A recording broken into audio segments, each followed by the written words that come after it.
Pengungsi Rohingya yang tiba di Indonesia untuk mencari tempat pengungsian ini ramai dibicarakan oleh masyarakat Indonesia.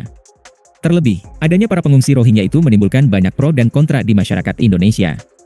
Pasalnya, sebagian warga Indonesia tidak terima pengungsi Rohingya diterima di Indonesia karena kesenjangan sosial. Mereka menganggap pemerintah tak memerhatikan warga lokal karena malah mengurusi pengungsi Rohingya. Namun, sebagian lainnya juga menyatakan menerima karena alasan kemanusiaan. Lalu, siapa sebenarnya pengungsi Rohingya ini hingga sampai di Indonesia untuk mengungsi? Kemudian, bagaimanakah sikap dari pemerintah Indonesia sendiri menyikapi hal tersebut?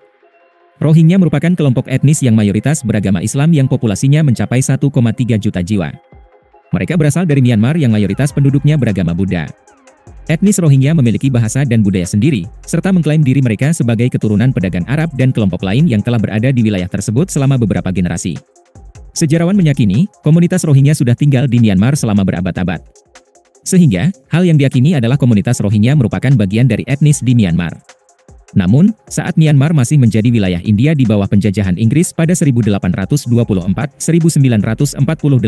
terjadi migrasi pekerja dari India dan Bangladesh.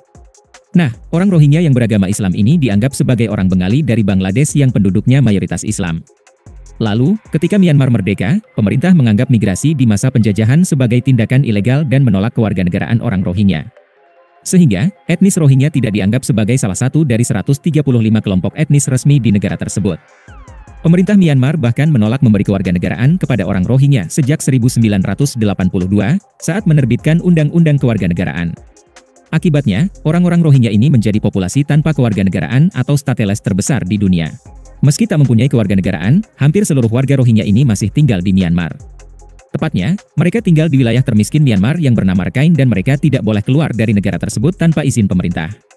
Akibatnya, mereka kesulitan untuk belajar, menikah, menjalankan agama, bekerja, dan mendapatkan layanan kependudukan.